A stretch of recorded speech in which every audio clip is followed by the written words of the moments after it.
Assalamualaikum warahmatullahi wabarakatuh. Selamat pagi dan salam sejahtera untuk kita semua. Perkenalkan, nama saya Richa Olivia Nastasia. Saya salah satu dosen yang mengajar di program studi S1 Keperawatan di Stikes Pertamedika. Dalam peran saya sebagai dosen, saya telah menjalankan Tridharma perguruan tinggi, yakni di bidang pengajaran.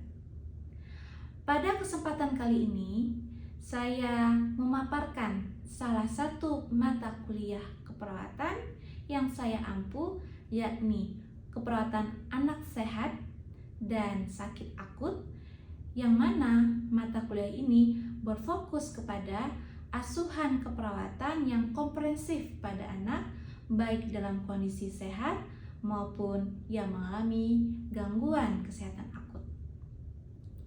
Mata kuliah ini merupakan mata kuliah wajib pada program studi S1 Keperawatan dengan bobot SKS sebanyak 3 SKS, 1 untuk praktik dan 2 untuk teori, yang mana mata kuliah ini berada di semester 4.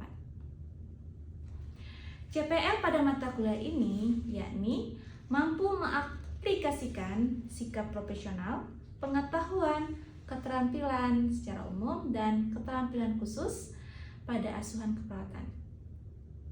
Mampu memberikan asuhan keperawatan secara profesional pada tatanan, laboratorium, dan lapangan, klinik, dan komunitas untuk meningkatkan kualitas asuhan keperawatan dan keselamatan klien.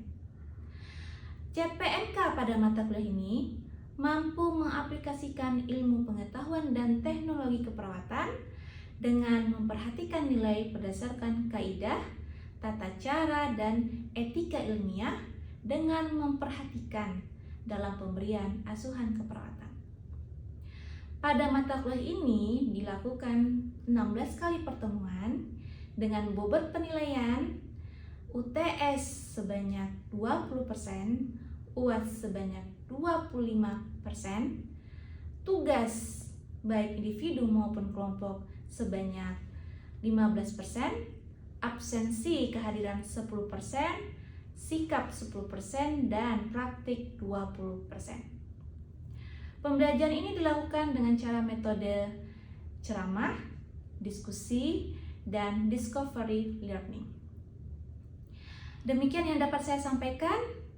Berikut saya tampilkan video rekaman saya saat mengajar di ruang kelas secara luring dengan pokok pembahasan yang berjudul Asuhan Keperawatan Diare pada Anak, yang membahas antara lain definisi, penyebab, tanda gejala, penata laksanaan pada pasien anak dengan diare. Selamat menyaksikan. Assalamualaikum warahmatullahi wabarakatuh. Selamat pagi adik semuanya. Waalaikumsalam warahmatullahi wabarakatuh. Selamat pagi Ibu. Bagaimana kabarnya hari ini? Baik. Alhamdulillah, sehat selalu ya. Perkenalkan, nama Ibu Richa Olivia Nastasia. Ya, Ibu pengampu di mata kuliah ini karena teman-teman sudah naik tingkat di semester 4, maka hari ini Ibu akan menjelaskan terkait dengan RPS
menurut sumber, kesakitan dan angka kematian paling banyak itu bisa dari anak-anak di bawah usia 5 tahun, ya, dan menunjukkan angka yang cukup terutama di negara berkembang, ya. Oke, untuk angka mobilitas dan mortalitas sendiri saja, ya, tinggi, di mana proporsi terkecil kelompok umur itu terlihat dari ada usia 6 sampai 11 bulan, ada yang usia 12 sampai 17 bulan, 24 sampai 29 bulan, ya.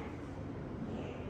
Kemudian untuk penyebabnya, ya, penyebabnya itu bisa karena infeksi internal maupun dari eksternal. Kalau infeksi dari internal itu bisa karena infeksi bakteri, virus, ya, parasit, protozoa. Kalau parenteral itu bisa dari luar tubuh, dan saja ada penyakit dari awal berkembang pneumonia misalnya. Oke. Kemudian bisa karena faktor malabsorpsi, ya. Mungkin pasien tersebut malabsorpsinya itu terjadi karena karbohidrat atau protein. Dan yang paling melihat itu adalah faktor risiko. Faktor risikonya adalah faktor perilaku dan lingkungan. Nah, perilaku yang bagaimana sih yang membuat kita bisa ini?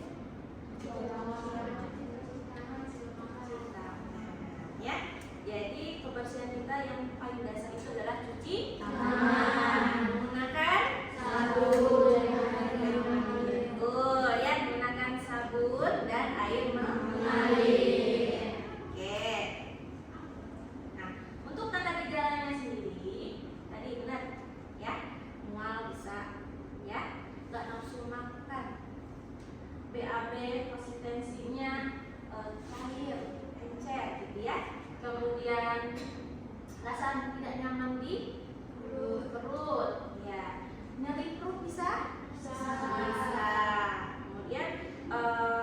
kalau tidak ditangani segera maka akan muncul tanda-tanda dehidrasi. Oke, tanda dehidrasi gejalanya seperti apa? Subur kulit, elastisitasnya menurun, ya. Kemudian mata cekung, ya, terlihat pada anak-anak, ya. Oke, unggun-unggun, medan mukosa yang kering, disertai dengan penurunan berat badan. Cepat, ya, kalau untuk anak-anak itu cepat penurunan berat badan jika buang air besarnya cair 24 jam hingga 3 ke atas, 4 lebih dari 4 kali, 5 kali, ya.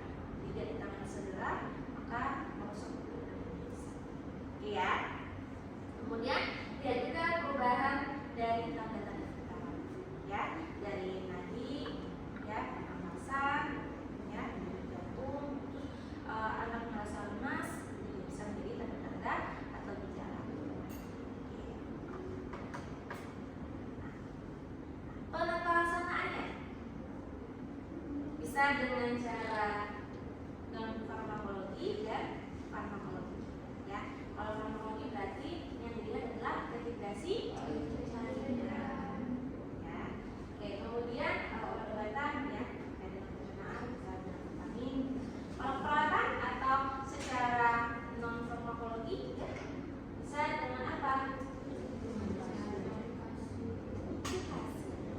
Ya, dan juga yang pencegahan di mana berikan edukasi kepada keluarga tentang kebutuhan nutrisi pada anak, ya. Kemudian penyuluhan terkait dengan diare dan PHBS. PHBS apa? Perilaku hidup bersih dan sehat. Bagus, ya. Perilaku hidup bersih dan sehat. Yang paling dasar dulu cuci tangan, ya. Cuci tangan bersih, ya.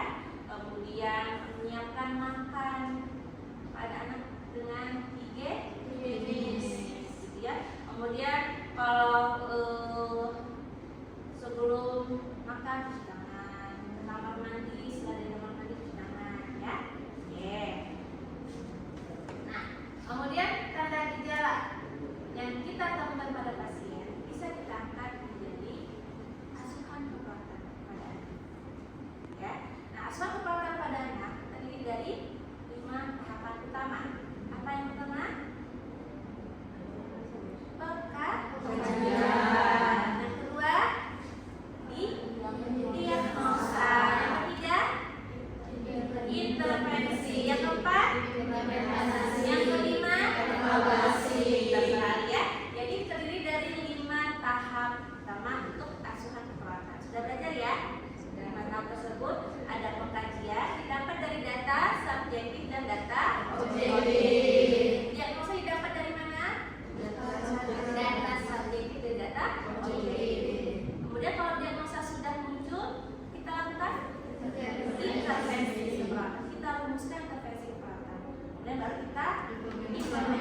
pada asam folat.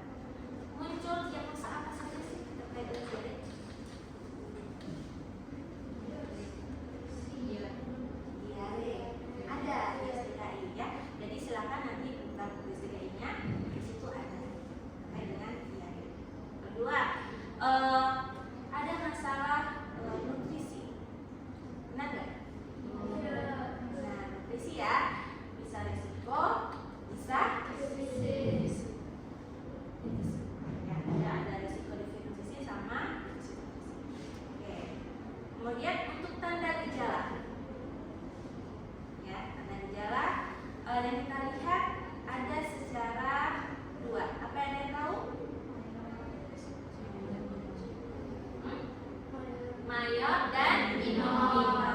Mayor itu apa? Oke, mayor itu adalah tanda gejala apabila ditemukan pada pasien sekitar 80-100% itu bisa memvalidasi diagnosa. Sedangkan minor sebenarnya minor itu untuk tanda gejala bila tidak ditemukan tidak masalah, namun sangat mendukung untuk menentukan diagnosis. Itu ada sumbernya. Ya, silakan dibaca adik-adik ya. Oke, baik. Nah, ada yang mau tanya sebelum saya lanjutkan lagi? Ibu, ini tanya terkait tanda gejala. Itu ada indikatornya apa saja? Yang membedakannya tanda gejala adalah mayor dan minor. Tadi Ibu sampaikan ya. Jika mayor, bila tanda gejala ditemukan 80% sampai 100% dari tanda gejala untuk memvalidasi diagnosa. Oke. Baik, ada yang menanyakan lagi? Oke, terkait dengan masalah nutrisi, ya. Oke, masalah nutrisi di sini apa yang membedakan antara resiko dengan defisit nutrisi? Ada namanya resiko defisit nutrisi sama defisit nutrisi. Dilihat dari tanda gejala mayor, ya. Jadi kalau tanda gejala mayor dan minornya dari sumber bila terjadi penurunan berat badan 10% dari berat badan ideal. Ya. Oke. Ada yang menanyakan sejauh ini adik-adik? Ibu, maaf izin bertanya. Saya Tiara, saya bertanya penegakan diagnosa apa nutrisi berdasarkan SDKI. Nah, penegakan diagnosa nutrisi ya yang tadi yang Ibu sampaikan itu dilihat dari tanda gejala mayor dan minor. Ya, ada di sumber ya. Nah, tanda gejala mayor dan minor di mana membedakannya kalau defisit nutrisi bila ditemukan ya selain tanda gejala yang lain ditemukan penurunan berat badan hingga 10% dari berat badan ideal. Itu ya, ya. Nah, kalau untuk mendukung diagnosis itu tambahkan data kajian antropometri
kebetulan waktu sudah habis ya.